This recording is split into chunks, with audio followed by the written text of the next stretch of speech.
P23 digital নিউজের মুখোমুখি Payel, coffee with Payel তার পরবর্তী পর্ব অর্থাৎ অন্তিম পর্বে আমরা কিন্তু চলে এসেছি। তোমার কাছে সরাসরি প্রশ্নে যাচ্ছি, যদি কখনো দলের তরফ থেকে, হতে পারে সেটা অভিষেক বন্দ্যোপাধ্যায় বা মমতা বন্দ্যোপাধ্যায়, কোনো একজন ব্যক্তি বা ব্যক্তিত্ব তোমার কাছে অফার আসে রাজনীতিতে সরাসরি দাঁড়ানোর জন্য, তুমি অ্যাকসেপ্ট করবে না রিজেক্ট করবে? অবশ্যই অ্যাকসেপ্ট করব, অবশ্যই অ্যাকসেপ্ট করব। কারণ আমি আগেই বললাম এই কোয়েশ্চেনের অ্যান্সারটা, যে আমি যখন মানে মমতা বন্দ্যোপাধ্যায়ের ইতিহাসটা যে জানে, যে দলটাকে ভালোবাসে, মানে মমতা বন্দ্যোপাধ্যায়কে দেখে দল করতে এসে কোনো লোভে পড়ে না বা নিজের স্বার্থে না, ব্যক্তির স্বার্থে না, সে ছাড়া যে মমতা বন্দ্যোপাধ্যায়ের ইতিহাস দেখে এসছে এবং যে দলকে সত্যিকারে জেনুইনলি ভালোবেসে এসছে বাইহাট, সেই অ্যাকসেপ্ট করবে।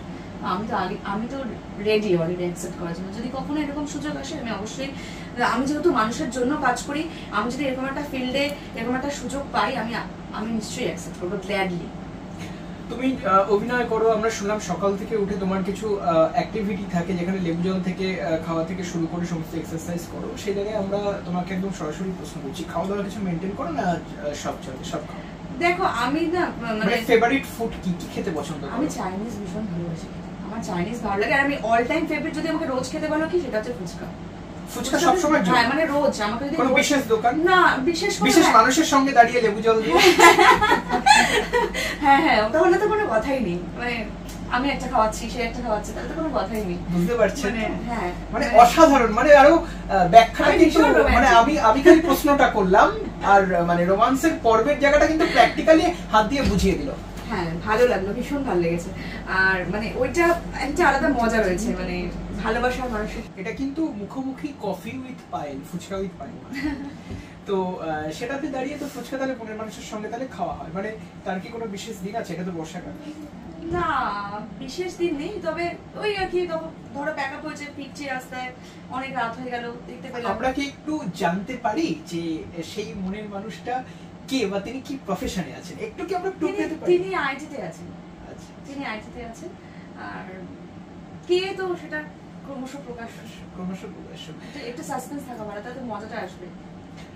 সামনে তো বাংলার দুর্গাপুজো, এবং আমরা জানি মাননীয় মুখ্যমন্ত্রী মমতা বন্দ্যোপাধ্যায়ের অনুপ্রেরণায়, চেষ্টায় এবং আমাদের তপোদিঙ্গু ঠাকুরতা যিনি লিখে পাঠিয়েছিলেন ইউনেস্কোতে পুরো ব্যাপারটা বাংলার দুর্গাপুজো, তার জন্য ইউনেস্কো কালচারাল ইনটেনজিবল হেরিটেজ পেয়েছিল। বাংলার মুকুটে একটা স্বীকৃতি হয়ে লেগেছিল এবং তারপর থেকে তো সেটা এখনো কন্টিনিউ আছে এবং সারা জীবন থাকবে। এই ঘটনাটা ঘটার পরে, শুভ ঘটনাটা বাংলার দুর্গাপুজোতে ঘটার পরে, দুর্গাপুজোর সময় তোমার কি প্ল্যান থাকে? কিছু প্ল্যান মানে প্রচেষ্টা বা প্ল্যানের কিছু চেঞ্জ এনেছো কিছু? মানে বাংলার দুর্গাপুজো মানে সারা বিশ্ব এখন দেখছে। দেখো, আমার যে প্রোডাকশন হাউসটা রয়েছে বাংলা সরকার অর্গানাইজেশন প্রাইভেট, আর মাত্র 90 দিন মতো। হ্যাঁ, 90 দিন, তারও কম। হ্যাঁ, 90 দিন তো আরো অনেক আগে ছিল। তো ব্যাপারটা যেটা হচ্ছে, আমার যে বাংলা সরকার অর্গানাইজেশন প্রাইভেট লিমিটেড রয়েছে, আমরা তো কলকাতাতে মেনলি থিম পুজো দেখে আসছি। সাবেকিয়ানা পুজো তো দেখতেই পাই না। সাবেকিয়ানা পুজো কোথায় দেখতে পাই? বনানী বাড়িতে দেখতে পাই, শোভাবাজার রাজবাড়িতে দেখতে পাই। কিন্তু এই যে গ্রামের দিকে মানুষ এত কষ্ট করে পুজো করে, তারা কোনো স্বীকৃতি পায় না। সেই জন্য বাংলা সরকার অর্গানাইজেশন প্রাইভেট লিমিটেড প্রত্যেক বছর পুজোতে, এটা মনে হয় 2021 সাল, মানে করোনার পর থেকে স্টার্ট করেছি, প্রত্যেকটা গ্রাম বাংলার, মানে তাহলে ওটা ইউনেস্কো হেরিটেজটা পাওয়ার আগেই, মানে এক বছর আগে, প্রত্যেকটা গ্রাম বাংলার পুজোকে কিন্তু বাংলা সরকার অর্গানাইজেশন থেকে ফেলিসিটেট করা হয় তাদের সেরা পুজো হিসেবে। এটা আমরা কেন করি? যাতে যে মানুষগুলো বা যে ক্লাবগুলো এই কষ্ট করে সারা বছর। তাহলে তুমি মানে দুর্গাপুজোর সময় কলকাতায় থাকো না গ্রাম বাংলার দিকে? গ্রাম বাংলাতে আমার প্রচুর শোজ থাকে, আমার মাচা থাকে, প্রোগ্রাম থাকে, আমি কলকাতাতে মিলিয়ে মিশিয়ে থাকি। তো মানে ধরো সকালটা আমি চলে গেলাম, মানে সকালবেলা থেকে দুপুরবেলা থেকে ধরো আমি জেলায় কোন দিন কবে কোথায় যাওয়া হয়? এটা না খুব আনপ্ল্যান্ড একটা ব্যাপার, মানে এটা খুব আনসার্টেন। মানে ধরো আজকে পঞ্চমী, আমরা যদি গত বছরের কথাই যদি রেকর্ড যেটা গত বছর করেছো সেটা যদি আমরা জানতে চাই যে কোন দিন কবে কোথায় গিয়েছে? পঞ্চমী দিন আমার ফিতে কাটা ছিল, মানে আমার উদ্বোধন ছিল একটা বাড়িপুরে ফার্স্ট, তারপর ওখান থেকে চলে গেলাম উলুবেড়িয়াতে ছিল একটা, ওখান থেকে চলে গেলাম শ্যামপুরে আমার প্রায় 10টা পুজো মণ্ডপকে ফেলিসিটেট করেছি বাংলা সরকার অর্গানাইজেশনের মাধ্যমে। কিছু ক্লাব রয়েছে যারা মহিলা দ্বারা পরিচালিত, কিছু ক্লাব রয়েছে যারা সারা বছর কষ্ট করে নিজের উপার্জনের টাকা থেকে একটু করে টাকা জমিয়ে মায়ের সেই সাবিকানার মূর্তি ফুটিয়ে তোলে, যেটাকে দেখার জন্য হয়তো সেরকম ভিড় হয় না, কিন্তু গ্রাম বাংলার মানুষ ওটাকে দেখেই মাতামাতি করে, কারণ ওদের কাছে পুজোর 5টা দিন হচ্ছে যেন একটা অন্যরকম পাওনা। অবশ্যই, মানে আমরাও জানি এটা খুব একটা সিরিয়াস ইস্যু কিছু যে যারা গ্রাম বাংলায় থাকে, গ্রাম বাংলায় কিন্তু পুজো বলতে আমাদের শহরের মতো কিন্তু মানে না, সেটা তো আছেই, শহরের মতো কিন্তু একাধিক পুজো নয়, ওখানে একটা পুজো হয়, সেটা প্যান্ডেল অথবা বাড়ি, এবং তাকে ঘিরে গ্রামের মানুষদের যে উদ্দীপনা সেটা কিন্তু গ্রাম বাংলার দুর্গাপুজো কিন্তু ওখানে ধরে রেখেছে, গ্রাম বাংলাতে কিন্তু দুর্গাপুজোটা ধরে রাখা হয়েছে। আর আমি মানে যেটা শহর কলকাতায় আলোর ক্ষেত্রে আমরা দেখি প্রচুর আলো, প্রচুর পুজো, মানে একটার থেকে আরেকটা টক্কর চলছে, কিন্তু গ্রাম বাংলায় যেন একদম ঘরোয়া পুজোটা, সেই পুজোটাকে তুমি তাহলে এনজয় করি। এবং আমার যেহেতু এই ব্যস্ততাটা থাকে মানে সারা বছর, এই পুজোর 5টা দিন আমি চেষ্টা করি যেন সেই রিফ্রেশমেন্টটা পুরো কাটিয়ে ওঠার। যেমন এই যে মহিলা দ্বারা পরিচালিত পুজো বলছি, আর গ্রাম বাংলার মানুষের কাছ থেকে যে আদর আপ্যায়নটা পাওয়া যায় সেটা আবার শহরে পাওয়া যায় না। যে আমরা যখন শহরে যাই কোনো পুজো মণ্ডপকে আমরা যখন ফেলিসিটেট করি বা তাদের হাতে সম্মান তুলে দিই, তারাও হই হই করে নিচ্ছে, কিন্তু তাদের মানে কোথাও গিয়ে একটা মানে নিল, হ্যাঁ ঠিক আছে হয়ে গেল, কিন্তু গ্রাম বাংলার মানুষের ওটাকে মানে নিজের বুকে আগলে রেখেছে, মানে সবাই মিলেই দেখো আমরা অ্যাওয়ার্ড পেয়েছি, দেখো আমাদেরকে সম্মান দিয়েছে, মানে এই ব্যাপারটা মানে আরো 5টা পুজোকে ডেকে বলছে, মানে এই যে একটা মানে আদর সেই অ্যাওয়ার্ডটাকে নিয়ে, সেই সম্মানটাকে নিয়ে। তোমার চোখে 2023 কলকাতার সেরা পুজো কোনটা? কলকাতার 2023-এ হ্যাঁ, কেন 2023 এই কারণে জন্য, কারণ 2024 হয়নি, আমাকে প্রশ্ন করতে হলে হয় 2023 করতে হবে না আরো আগে করতে হবে। বলছি মানে 2023-এর কলকাতা সেরা আমার চেতলা অগ্রণী ভালো লেগেছে, ভীষণ ভাবে ভালো লেগেছে, আর আমার সুরুচি সংঘ ভালো লেগেছে। সুরুচি সংঘ প্রত্যেকবারই একটা অভিনব একটা নানা রকম। আর বনদিবাড়ির পুজোর মধ্যে বনদিবাড়ির পুজো দেখো, সাবেকিয়ানা ঠাকুরটা না ওরকম ভাবে ফেভারিট বলা যায় না, মায়ের ওই সাবেকি মানে ওই যে একটা মানে আমরা তো ধরে নিতে পারি এক এক জায়গায় এক এক রকমের মূর্তি থাকে, প্রত্যেকটা মূর্তি হিট, সাবেকি প্রত্যেকটা বনদিবাড়ির পুজো ওটা এক কোনটাই টক্কর দেওয়ার, মানে তুমি ওই কম্পিটিশনটা তুমি সাবেকিয়ানার পুজোতে তুমি কখনো করতে পারবে না, তাহলে তোমার মাতৃভক্তি চলে যাবে। মায়ের যে চোখের যে একটা মানে ওই তাকানো, তারপর যখন বিদায় হচ্ছে একটা দেখে মনে হচ্ছে না এক্ষুনি কেঁদে ফেলবে, যখন বরণ হচ্ছে, ওইটা বাগবাজার সার্বজনীন বলো বা শোভাবাজার রাজবাড়ি বলো, ওই জিনিসটা আমরা বাঙালিদের কাছে একটা আবেগ। তো এইটা পার্টিকুলার বলা যায় না, তবে থিম পুজোর কালচার যেহেতু সাউথ কলকাতা নর্থ কলকাতা সব মিলিয়ে কম্পিটিশন হয়, তো আমি বলবো যে আমার সুরুচির সঙ্গে ঠাকুর বা থিমটা ভীষণ ভালো লাগে। ঠাকুর যদি বলি অবশ্যই নর্থ কলকাতা, মায়ের মুখ। নর্থ কলকাতায় আমরা জানি যে কালী পুজো খুব বিখ্যাত, যাক সেই প্রসঙ্গে পরে আসবো। তোমার থেকে জানতে চাইছি অষ্টমীর দিন কি একাই অঞ্জলি দেওয়া হয় নাকি ফুচকা পর্বের পর অষ্টমীর দিন দুজন মিলে একসঙ্গে অঞ্জলি দেওয়া হয়? এটা ডিপেন্ড করে, কারণ আমার মনে মানুষ তো বাইরে থাকে, সে আসে আবার আসে না। কোথায় থাকে? ডিপেন্ড করে, বাইরে থাকে একটু, এটাও কিন্তু সাসপেন্স। আসে পুজোর সময় আসে, এমন না যে আসে না, বাট ব্যালেন্স করে, বাড়িতেও টাইম দেয়, আমাকেও টাইম দেয়, ডিপেন্ড করে। যে আমরা প্রথম বছর যখন আমরা মানে ভালো মানে প্রেমটা শুরু হয়েছিল, মানে যখন বন্ধুত্ব শুরু হয়, খুব বন্ধুত্বই বেশি আমাদের মধ্যে প্রেমের থেকে, তখন আমরা প্রথম বছরটা একসাথে দিয়েছিলাম। তারপর থেকে সবকটা বছর যে একসাথে দেওয়া হচ্ছে তা নয়, সে ঘুমোচ্ছে হয়তো, আমি প্রত্যেক বছরই অঞ্জলি দিই, এটা আমার মাস্ট, অঞ্জলিটা আমি দিই। আমি যেহেতু আমার কালচারটা অঞ্জলি দেওয়ার বা বাড়িতে মানে এই যে একটা বছর না, বাড়িতে দুর্গাপুজো হয় না, বাড়ির সবাই মিলে বলছি, বাড়ির সবাই মিলে বাড়িতে কি পুজো হয় তোমার মোটামুটি? মানে এই ফেস্টিভ সিজনে কোন পুজো? ফেস্টিভ সিজনে লক্ষ্মী পুজো তো সবার বাড়িতে হয়, ওটা কমন। লক্ষ্মী, সরস্বতী, এমনকি মনসা পুজো হয়, বিশ্বকর্মা পুজো হয়, এইগুলোই মানে যেমন 5টা লোকের বাড়িতে হয় তেমন স্পেসিফিক্যালি কোনো পুজো আমার এখন তো পুজো শুরু হয়, মানে এটাও মাননীয় মুখ্যমন্ত্রী কিন্তু অবশ্যই করেছেন তৃতীয়া থেকে বা চতুর্থী থেকে। সেটা তোমার মানে মোটামুটি চতুর্থী বা পঞ্চমী থেকেই কি একদম বাইরের খাওয়া চলতে থাকে? মানে অষ্টমীর দিন কি মানে ভোগের প্রসাদ খাওয়া হয় না স্পেশাল ডিশ কি থাকে? আমি ভোগের প্রসাদ খেতে ভীষণ ভালোবাসি, মানে ভোগ পেলে মানে খিচুড়ি পেলে তো মানে ভোগ রসে, মানে খিচুড়ি, বেগুনি আর তার সাথে যে লাবড়ার তরকারি, মানে অন্য রূপে পায়েল কিন্তু দুর্গাপূজার অষ্টমী একদম ঘরোয়া রূপে, মানে আর মানে এই যে খিচুড়ির মধ্যে যে ভোগের যে একটা গন্ধ, মানে ঠাকুররা মিলে রান্না করে, তারপর রাজবাড়িতে গেলে যে একটা গন্ধ থাকে, সেই মানে মিহিদানা বলো বা এই যে মিষ্টি গুলো বলো, নর্মালি মিষ্টি খাই না, কিন্তু পুজোর সময় এই ঠাকুর বাড়ির রান্না বা মিষ্টি এইগুলো ভীষণ ভালো। ঠাকুররা মিলে রান্না করে, অবশ্যই এখানে একটা রান্নার প্রসঙ্গ উঠে আসে। রান্না করতে পারো? ভীষণ বাজে করতে পারি আমি, ভীষণ ভালো। খালি চা? চাটাও ওটা রান্নার মধ্যে পড়ে না। না, চা করতে পারি আমি, সবটাই করতে পারি। দেখো এখন ইউটিউবের যুগ, আমরা এটা তো ইউটিউব দেখে রান্না করো? ইউটিউব দেখে করতে পারি, আমি করতে পারি, আমি সবটাই করতে পারি, কোনো চাপ নেই। মানে আমি মানে খাইয়ে টাইয়ে মানে সবাই বলবে ভালোই রান্না করেছো, আমি কোনো চাপ নেই। মানে নিজেই আগের থেকে বলে দিও, খাইয়ে ঠাইয়ে বলবে ভালোই রান্না করেছো, মানে আমাদের আর বলার সুযোগই দেবে না। তার মানে কি আমাদের যদি কখনো ডাকেও খাওয়ানোর পরে আর বলার সুযোগ দেবে না ভালো খেয়ে? আমি নিজেই বলে দেবো যে খুব ভালো হয়েছে, খেয়ে নাও খেয়ে নাও খেয়ে নাও। এবছর কি প্ল্যান আছে বিশেষ কোনো প্ল্যান?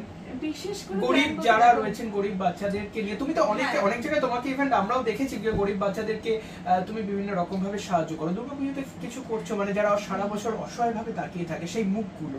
দেখো আমি তো সারা বছর কাজ করি, পার্টিকুলার ওরকম কোনো প্ল্যান করে করি না। তবে দুর্গাপুজোর আগে একটা জীবনের বড় ফেস্টিভ্যাল আমার বার্থডে আছে। আমার প্রত্যেক বছর দুর্গাপুজোর আগে যেহেতু বার্থডে, আমার সেটাতে একটা প্ল্যান থাকে আলাদা করে। তো এই বছর বার্থডেটাও কিছু দুস্থ বাচ্চাদের সাথে কাটাবার ইচ্ছে আছে, কাটাবই। মানে আগের বারও একটা এনজিওতে কাটিয়েছিলাম, সেখানে প্রায় 200টা বাচ্চা ছিল। তাদেরকে খাতা, বই, পেন্সিল, তাদের সাথে কেক কাটা, তাদের সাথে জন্মদিন উদযাপন, এটা করেছিলাম। একটা এনজিও আছে আমাদের কবরডাঙ্গার দিকে, ওখানে করেছিলাম। আর এবার একটু ইন্টেরিয়ার দিকে যাওয়ার ইচ্ছে আছে, সেখানে অনেক বাচ্চা আছে, তারা খুব মুখ চেয়ে আছে। সেটা সুন্দরবন। না সুন্দরবন না ইন্টেরিয়র বললে তো তুমি? হ্যাঁ, আচ্ছা, সুন্দরবনের দিকে যাওয়ার ইচ্ছে আছে। আর তার সাথে সাথে জেলায় অবশ্যই সুন্দরবনের দিকে যাওয়ার ইচ্ছে আছে। এবং ওখানে কিছু বাচ্চা আছে, তাদের সাথে সময় কাটাবো, আর তাদেরকেও কিছু তুলে দেবো হাতে, তাদের সাথে কেক কাটবো, তারাও মুখ চেয়ে বসে আছে কখন আসবো, এরকম একটা ব্যাপার। 2024-এর আমরা লোকসভা ইলেকশনের মতো, লোকসভা নির্বাচনের মতো আমরা কিন্তু এত শান্তিপূর্ণ নির্বাচন সত্যি কোথাও দেখিনি। মানে এরকম নির্বাচন অন্ততপক্ষে সাংবাদিক হিসাবে আমি বলতে পারি, বা যারা সাধারণ পাবলিকও আছেন বা অভিনেত্রী হিসাবে আমরা কিন্তু দেখিনি। এটা ঘটনা। পোস্টপোল ভায়োলেন্সটা কি একটু বেশি হচ্ছে সমস্ত জায়গায়? দেখো, ভায়োলেন্স বর্তমানে শুট আউটের একটা প্রবণতা বাড়ছে, গণপিটুনি, যার জন্য আমরা লোকসভায় এইটা কেন হচ্ছে? মানে এটা তো কার্যত মানে বিজেপির তরফ থেকে বলছে তৃণমূল করছে, তৃণমূল বলছে বিজেপি করছে, মানে এই ওর ঘাড়ে দায় ঠেলাঠেলি চলছে। মানে এটা থেকে সমস্যার সমাধান হবে? এটা তো হাস্যস্কর একটা ব্যাপারে চলে যাচ্ছে পশ্চিমবঙ্গ। দেখো, আমাদের রাজ্যে একটা প্রবলেম রয়েছে, যখনই কোনো কিছু ইভেন্ট আমি একটু ইন্টারাপ্ট করছি, ইভেন্ট আমরা দেখেছি যে গত কালের আগের দিন, মানে গত পরশু দিন এক কথা বলতে গেলে, যে লেক গার্ডেন্স লর্ডস একটি ফ্ল্যাটে একজন মানে বয়ফ্রেন্ড এবং গার্লফ্রেন্ড তার কিছু মানে অবশ্যই ব্যক্তিগত সমস্যা ছিল, সেখানে শুট আউট করে দিয়েছে। এটা কি মানে পশ্চিমবঙ্গের কালচার হওয়া উচিত? অবশ্যই পুলিশ বা প্রশাসন অতটা জানার কথা নয় যে কোথায় ঘরের ভিতরে কি হচ্ছে, কিন্তু ঘরের ভিতরে হলেও এটা কি মানে এটা কেন, এটা প্রবণতাটা কিসের জন্য? ওটাকে বাদ দিয়ে গণপিটুনি যদি আমরা আসি। হ্যাঁ, একদম। আমি তো রেগুলার নিউজে দেখছি যে গণপিটুনিটা খুব মানে চোর সন্দেহে গণপিটুনি, এই সন্দেহে গণপিটুনি, ভূতে ধরেছে তাকে গণপিটুনি, এটা কিন্তু আমি রোজ দেখছি হেডলাইন্স। মানে এটা খুব কমন হয়ে গেছে। বুঝতে পারছি না কেন মানুষের মেন্টালিটিটা কেন হঠাৎ করে কেন জানি একটা গণপিটুনিটা বেড়ে গেছে, উৎসব হয়ে গেছে। হ্যাঁ, মানে যেমন আমরা যখন এই প্যান্ডেমিক সিচুয়েশনে ছিলাম, যখন আমরা দেখছি যে করোনা বাড়ছে, ঠিক তেমনই গণপিটুনি বাড়ছে। আজকে আরো বাড়ছে, কালকে আরো বাড়ছে, ইনক্রিজ হচ্ছে ডে বাই ডে। তো আমি একটা কথা বলবো, মানুষের মেন্টালিটিটা হয়ে গেছে প্রচন্ড নিম্নমানের। কেননা আমরা খুব কম সময়ে অনেক কিছু পেতে চাইছি। এই মেন্টালিটি থেকে যখন আমরা বেরিয়ে আসবো না, আমরা জীবনে সব থেকে বেশি সুখী হবো। এটাতে কোনো রাজনৈতিক দল, এই যে আমাদের রাজ্যে কিছু হলে তৃণমূল বিজেপিকে দুষছে বা বিজেপি তৃণমূলকে দুষছে, এটা তো একটা রাজনীতির পরিহাস করা হচ্ছে, যে আমরা সলিউশনটা কিন্তু আলটিমেটলি বার করতে পারছি না, যার জন্য এই জিনিসগুলো আরো বেড়ে যাচ্ছে। এবং শুধু রাজ্যে নয়, রাজ্যের বাইরে যদি যাও, দিল্লিতে তুমি দেখবে রেপটা কিন্তু অনেকটা কন্ট্রোলে এসছে, ঠিক আছে, কিন্তু সেখানে কিন্তু ওখানে মার্ডারের ব্যাপারটা বেড়ে গেছে। এবং কার্যত দেখা যাচ্ছে পুলিশ কিন্তু চেষ্টা করছে, এবং সমস্ত জায়গাতে আমি আমাদের সমস্ত ক্যামেরাতে ধরা পড়ছে, আমাদের মানে সংবাদ সংগ্রহ করতে গিয়ে ধরা পড়ছে, পুলিশ কিন্তু যথাযোগ্য ব্যবস্থা গ্রহণ করছে, কিন্তু কন্ট্রোলে কিছুতেই আনা যাচ্ছে না। এটা কেন? এই প্রবণতা কোন সাইকোলজি কাজ করছে? তুমি তোমাকে ব্যক্তিগতভাবে যদি আমি অভিনেত্রী, রাজনীতিবিদ যেই হিসাবেই তোমাকে বলি ব্যক্তিগতভাবে পায়েল, তুমি এইটাকে নিয়ে কি মানে ভবিষ্যতে চেষ্টা করবে কি এটাকে একটু কাউকে বোঝানোর বা কিছু মুভমেন্ট? এটা তো একটা সাংঘাতিক ব্যাধি। এবং এটা থেকে বার করার উপায়টা হচ্ছে, যে সার্ভাইভ করছে সে নিজে, এটা কিন্তু কেউ কাউকে বুঝিয়ে করতে পারবে না। আজকে যদি তোমার সাথে কারো সংঘর্ষ হচ্ছে বা কথা কাটাকাটি হচ্ছে, তোমার সাথে তার মতের মিল হচ্ছে না, তুমি তাকে কি শুট আউট করে নিচ্ছ? হ্যাঁ, মানে মানুষ মানে কতটা ফেরোসাস হয়ে গেলে এটা করতে পারে, কোন লেভেলে চলে গেলে। তো আমরা এটা কাউকে তার মেন্টাল সাইকোলজি বা তার সে কোন মেন্টাল স্টেটে রয়েছে সেটা শুধুমাত্র সেই জানে। আমরা কিন্তু এইভাবে কাউকে বুঝিয়ে তার কাউন্সিলিং করে আমরা এটা বন্ধ করতে পারবো না। কারণ তুমি যখন তাকে কাউন্সিলিং করছো, ঠিক সেই মোমেন্টে তার ওই চিন্তাটা মাথা থেকে দূর হলেও পর মুহূর্তে কিন্তু ওই প্রবণতাটা আবার বেড়ে যাচ্ছে। তো এক্ষেত্রে যার এই প্রবণতাটা রয়েছে, তাকে প্রথমে নিজেকে বোঝাতে হবে, নিজে কাউন্সিলিং করতে হবে যে এটা আমি কি করছি। যখন সে সেটা বুঝতে পারবে, সেটা তখন সে ওভারকাম করতে পারবে। আর এখানে রাজনীতির যে প্রসঙ্গটা রয়েছে যে বিজেপি তৃণমূলকে দুষছে, তৃণমূল বিজেপিকে দুষছে, বোমাবাজি হচ্ছে, শুট আউট হচ্ছে, গণপিটুনি হচ্ছে বা যেটা হচ্ছে, সেটা তো তারা নিজেরা, দেখো গোষ্ঠীদ্বন্দ্ব আমরা বরাবরই দেখে এসেছি, সেটা যে কোনো জায়গাতেই। গোষ্ঠীদ্বন্দ্বটা তো খুব কমন, আমরা দেখতে পাচ্ছি যে তৃণমূলের অন্দরেই অনেক গোষ্ঠীদ্বন্দ্ব রয়েছে, বিজেপিতেও রয়েছে, সিপিআইএম এর রয়েছে, আরো যা যা পার্টি রয়েছে, পার্টিজ রয়েছে, কোথাও কম আছে কোথাও বেশি আছে, এটা তারা নিজেরাই জানে কেন হচ্ছে। তার সাথে তার মতের মিল হচ্ছে না, তারা আলাদা করে গোষ্ঠী তৈরি করছে, তারা আলাদা করে একটা গ্রুপ তৈরি করছে, তো সেটা তো তারা নিজেরা ক্রিয়েট করছে, এখানে তো কেউ কাউকে কিছু বলতে পারবে না। তখন আবার কোন্দল হচ্ছে, তখন আবার ঝামেলা হচ্ছে। কিন্তু মানুষের মেন্টালিটি, এই যে আমরা স্মার্টফোন ইউজ করি বা এই যে আমরা এত কিছু দেখছি, আমরা সহজে হাতের কাছে সবকিছু পেয়ে যাচ্ছি। আজকে আমার এই খাবারটা ভালো লাগছে না, আমি আরেকটা অর্ডার করছি, আজকে আমার ওই ব্যক্তিকে ভালো লাগছে না, আমি তার কাছে চলে যাচ্ছি, সে যখন তার কাছে চলে যাচ্ছে আমি তাকে মার্ডার করে ফেলছি বা তাকে সুপারি দিয়ে দিচ্ছি। তো এই যে জিনিসগুলো চলছে, এই জিনিসগুলোর জন্য দায়ী সেই মানুষটা নিজে, কারণ সে নিজের পরিস্থিতি এবং নিজের লাইফে হ্যাপি নয় এবং সে সেটা থেকে বেরোতে চাইছে, কারণ হচ্ছে সে সবকিছু খুব ইজিলি পেয়ে গেছে। তো সেটা তাকে নিজেকে কাউন্সেলিং করতে হবে। এখানে আমরা যদি এখানে ক্যাম্পেনও করি, আমরা কিছু মানুষকে ডাকি, তাদের সাথে কথা বলি, তাদের সাথে তাদের মেন্টাল কাউন্সেলিং করি, তাদের সুরাহা কিছু হবে না, শুধু সেইটুকু টাইমের জন্য তাদের একটা সেইটা মাথা থেকে সরে যাবে। কিন্তু যার প্রবণতা কাউকে খুন করার, শুট আউট করার, কাউকে মার্ডার করার, সেটা সাংঘাতিক ব্যাধি, তুমি তাকে সেটা থেকে বার করতে পারবে না। যে ওসিডিতে আক্রান্ত, তুমি যখন 5টা মানুষের সামনে তাকে প্রেজেন্ট করবে, সে কিন্তু সেই কাজটা করবে না। যেই তুমি 5টা মানুষকে নিয়ে সরে যাবে, দেখবে সে বারবার আবার সেই কাজটা করছে। তার মানে কি, সে তার কাজটা চালিয়েই যাচ্ছে, শুধু 5 জনের সামনে চুপ করে আছে। তো যে মার্ডার করছে বা চুরি করছে বা ডাকাতি করছে, সে তো সবার সামনে করছে না, সে লুকিয়ে করছে। তো তুমি তার প্রবণতাকে কখনো চেঞ্জ করতে পারবে না। আর মানুষের এই যে অল্প সময়ের মধ্যে অনেক কিছু পাওয়ার আশা, যার জন্য কিছু হলে সুইসাইড করে নিচ্ছে। আমাদের অনেক অভিনেতা অভিনেত্রীকে আমরা এভাবে হারিয়েছি। হ্যাঁ, আমাদের বিগত দিনে দেখেছি অভিনেত্রী হয়তো কিছু মানে পেতে চেয়েছিল বা কোনো বড় ক্যারেক্টারে হয়তো হয়নি, ফ্রাস্ট্রেটেড হয়ে। শুধু অভিনেতা অভিনেত্রী বলে না, সাধারণ মানুষের মধ্যে আমরা আইটিতেও দেখেছি, আর বিভিন্ন প্রফেশনে দেখেছি, সেটা যে কোনো প্রফেশন হতে পারে, যে আমি এটা পেলাম না বা আমার একটা কাজ নেই, আমার খুব ডিপ্রেশন হচ্ছে, আমি সুইসাইড করে নিলাম। ওটা তো সলিউশন না। সলিউশন হচ্ছে তোমাকে ফাইট করতে হবে ওই পরিস্থিতিটার এগেইনস্টে গিয়ে, তোমাকে চ্যালেঞ্জ অ্যাকসেপ্ট করতে হবে। এটাই তো লাইফ। আমাদের লাইফে আপস এন্ড ডাউনস আসবে, আমাদের লাইফে অনেক কিছু হারাবো, অনেক কিছু পাবো। এভাবে আমাদেরকে এমন একটা সময় গেছে ডিপ্রেশনে, আমার যখন লকডাউনের পর কাজ ছিল না, প্রায় 4 মাস ভীষণভাবে ফেস করতে হয়েছে। আমি তো 4-5 মাস, আমি হঠাৎ করে আমার অর্গানাইজেশন কেন ওপেন করিনি, আমারও তো কাজ ছিল না। একটা সময় যখন মানুষকে গিয়ে বলতাম কাজ দাও কাজ দাও, তার মানে তুমি একদম বাস্তবটা থেকে মানে বুঝতে পেরেছো, ফিল করতে পেরেছো যে মানে এটা যে ঘটনাটা হলে কি হয় বা কি হতে পারে, তার রূপটা মানে আমি এমন একটা মানুষ যে ফুটপাতেও থেকেছি, আবার এমন একটা মানুষ যে অনেক দামে কারিয়ে চলেছি। তাই আমার কাছে বাস্তবটা, এই অল্প বয়সের মধ্যে আমি যে এক্সপিরিয়েন্সটা গেইন করেছি, সেটা হয়তো মানুষ 60 বছর বয়সে কি করে, সেটা আমি এই বয়সে করেছি। তাই আমি মনে করি যে জীবনে সত্যতাটা, তার পায়ের তলা মাটি শক্ত হোক বা না হোক, ফেস করা উচিত। তুমি যেটা লাইফে দেখছো, মানে তুমি সেটাকে অ্যাকসেপ্ট করে নাও। তুমি যদি তোমার সিচুয়েশনগুলোর সাথে তুমি যদি নিজেকে মানাতে না পারো, তখনই তুমি সুইসাইড করবে, তুমি হাত কাটবে, পা কাটবে, তুমি কারোর গলা কাটবে, তুমি তাকে শুট আউট করবে। কারণ তুমি নিজেকে নিয়ে তুমি নিজেকে নিয়ে হ্যাপি নাও, তার মানে তুমি নিজেকে কখনো ভালোই বাসতে পারো। তুমি যদি নিজেকে ভালোবাসো, তুমি যে কোনো পরিস্থিতিতেই নিজেকে ভালোবাসবে। আজকে আমাদেরকে নানা রকম পরীক্ষার মধ্যে ভগবান ফেলেন বা আমাদের লাইফে আসে। আজকে যার কাছে টাকা আছে বা যার কাছে অনেক প্রভাব রয়েছে, প্রতিপত্তি রয়েছে, তার কাছে কালকে অনেক কিছু নাও থাকতে পারে। তার মানে এই না যে আমি নিজেকে শেষ করে দেবো, ওটা কোনো উপায় না।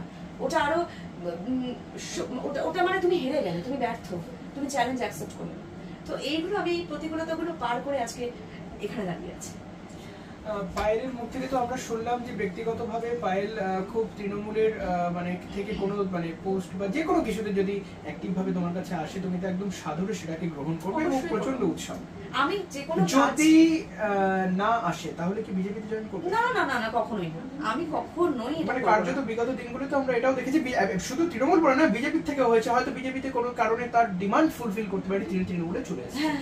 তুমি তাই করবে? আমি একটাই কথা বললাম, আমি ব্যক্তির স্বার্থে রাজনীতি করি না, আমি মানুষের স্বার্থে কাজ মানে সবাই যারা পাল্টি খেয়ে বা চলে এসছেন তারা প্রত্যেকেই ঢোকার সময় বা আগে পরেই একই কথা বলেছিলেন, ব্যক্তি স্বার্থে করি না। কার্যত পরবর্তী ক্ষেত্রে গিয়ে এই কথাটা তাদের উল্টে গেছে, এবং তারা যখন তাদের ডিমান্ডটা ফুলফিল হয়নি তারা কিন্তু দল চেঞ্জ করেছে।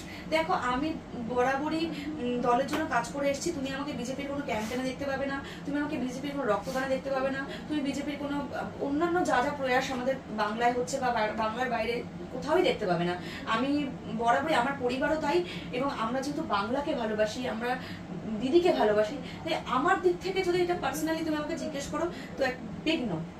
আমার দিক থেকে যদি জিজ্ঞেস করো, কখনোই বিজেপিতে যদি কখনো অফারও আসে, বিগ নো, মানে এটা একদম ডিটারমাইন্ড, কখনোই হবে না। তাতে যদি দল আমাকে কোনো জায়গা না দেয়, আমি কোনো জায়গার জন্য কাজ করি না। আমাকে আমি যতটুকু করি ভালোবেসে মন থেকে করি, কিছু পাওয়ার আশায় করি না।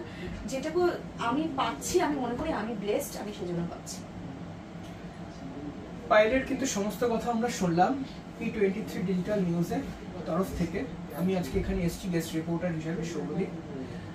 তোমাকে অনেক অনেক ধন্যবাদ। Thank you so much. সমস্ত দর্শকদের ধন্যবাদ P23 ডিজিটাল নিউজে গেস্ট রিপোর্টার সৌরদীপের তরফ থেকে, এবং অবশ্যই মুখোমুখি সাক্ষাৎকারে পাইলের তরফ থেকে। সঙ্গে থাকবে, দেখা হবে।